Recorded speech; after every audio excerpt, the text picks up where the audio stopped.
Everybody is talking about digitalization, which is supposed to change the way we live. Google delivers 5 million results on digitalization and at least as many on other trends that come and go. 5 million results. But on leadership, there are over 600 million results. This is 120 times more. So leadership seems to be important. Why? Because leadership, unlike digitalization and other trends or changes, leadership decides which change happens, when and how, or if it happens at all. And that's why it is 120 times more important, and that's why we will have a look at it now. You have seen it many times, or you know somebody who has. A boss, a person you expected to lead, simply does not decide. He or she is not interested in any feedback and prefers giving orders. Instead of inspiring, he is dead boring. And you ask yourself, why is that? Why is it so hard to be a leader? Well, most of the time, wannabe leaders don't even know that they are not. They don't see it. They don't even check if anybody is following them at all.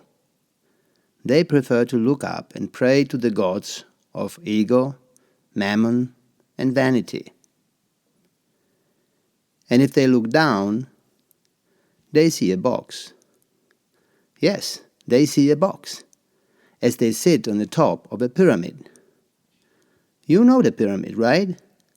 This is the heavy structure with a dead body inside and a desert around it. Hierarchies tend to be just like that, heavy boxes with no life, but full of ignorance of everything around them, everything that is out of the box. So if you want to be a real leader, you need 3 things to happen. Somebody must trust you and hand you the rope. You must position yourself in the right direction.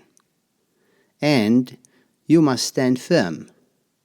No shaking and no slipping. You must stand like a rock. Let's explain the 3 things in more detail. You may ask yourself, why rope?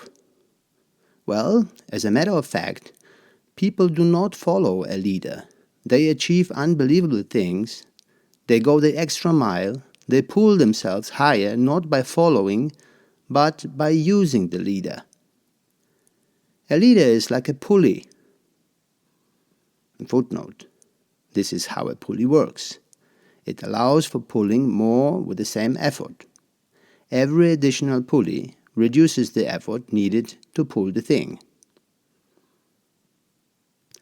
So again, a leader is like a pulley to people's careers, dreams, and aspirations.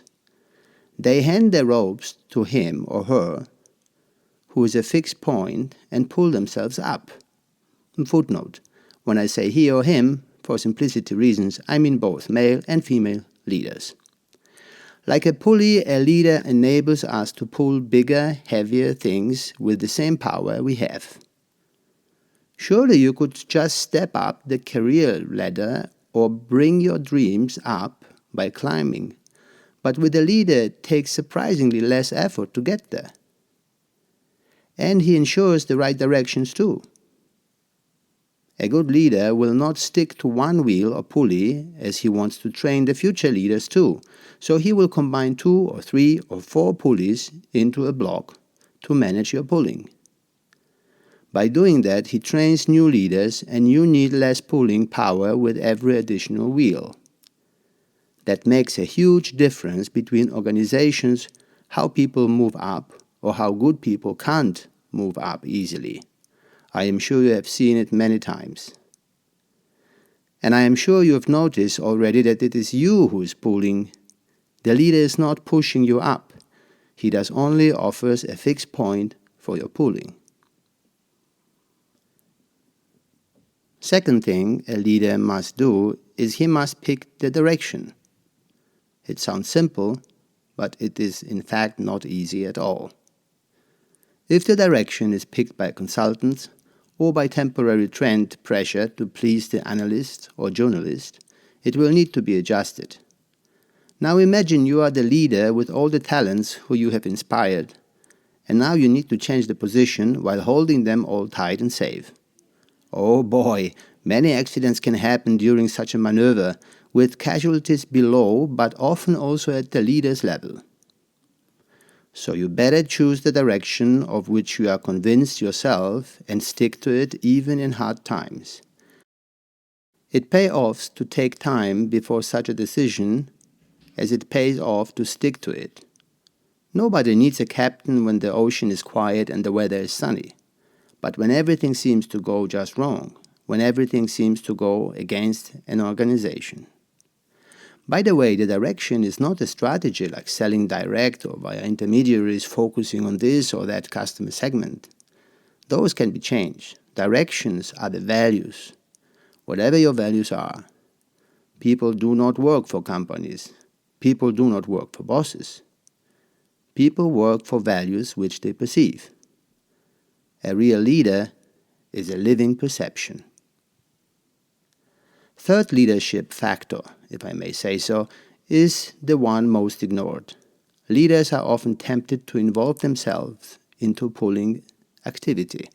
Instead of standing firm and concentrate on the direction and on being a fixed point for pulling, they get operational. This often ends in a disaster. For all the pulling talents, all of a sudden, there is no fixed point and they start tumbling down. Pulling is not leaders' job.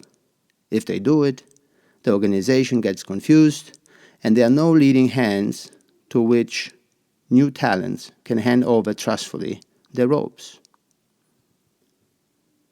Fake leadership pushes people up the ladder. Real leadership inspires people to pull themselves beyond and above the mediocrity. In each case, it is only about 2 letters. 2 little letters. But what an impact!